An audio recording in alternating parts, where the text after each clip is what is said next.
नमस्कार, ये आकाशवाणी चंडीगढ़ है। अब आप प्रतिका से प्रादेशिक समाचार सुनिए। सूचना एवं प्रसारण मंत्री अनुराग सिंह ठाकुर ने देश भर में विकसित भारत संकल्प यात्रा में शामिल होने के लिए देशवासियों के उत्साह की सराहना की है। उन्होंने कहा कि पिछले साल 15 नवंबर को यात्रा शुरू होने के बाद से पिछले 50 दिनों में 10 करोड़ लोगों ने यात्रा में भागीदारी की। सोशल मीडिया पोस्ट में श्री ठाकुर ने कहा कि प्रधानमंत्री नरेंद्र मोदी ने देश के सामने वर्ष 2047 तक भारत को विकसित राष्ट्र बनाने का लक्ष्य रखा है। उन्होंने विश्वास जताया कि लोगों को जन कल्याणकारी योजनाओं से जोड़ने के लिए ये यात्रा आगे बढ़ती रहेगी और विकसित भारत के संकल्प को साकार करने में योगदान देगी। हरियाणा के मुख्य सचिव संजीव कौशल ने कल नूंह में महिला एवं बाल विकास विभाग की महिला पर्यवेक्षकों के लिए 18 इलेक्ट्रिक स्कूटर झंडी दिखाकर रवाना किए। मेवात विकास एजेंसी के माध्यम से नीति आयोग द्वारा स्कूटर उपलब्ध कराने की ये पहल की गई है। नूंह में मीडिया से बातचीत करते हुए मुख्य सचिव ने कहा कि इस पहल का उद्देश्य पर्यवेक्षकों को दूरदराज के इलाकों और गांवों में स्थित आंगनबाड़ियों की जांच करने,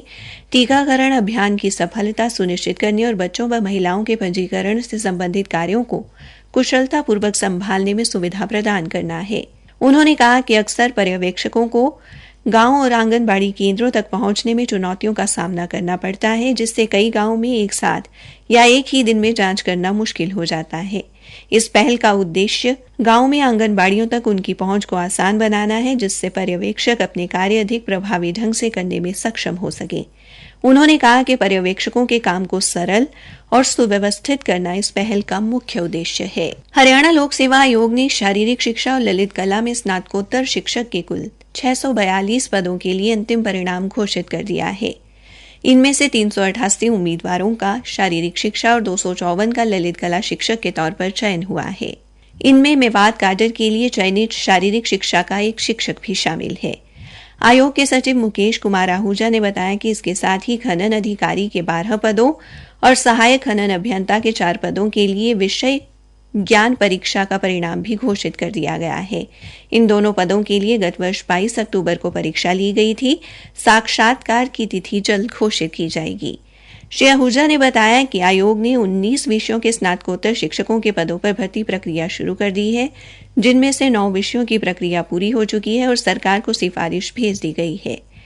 शेष 10 विषयों की परीक्षा की घोषणा जल्द की जाएगी। उन्होंने कहा कि कंप्यूटर विषय में पीजीटी की परीक्षा अदालती मामलों के कारण आयोजित नहीं की जा सकी। हरियाणा के मुख्य सचिव संजीव कौशल ने कल नूंह में आकांक्षी जिला कार्यक्रम की समीक्षा की।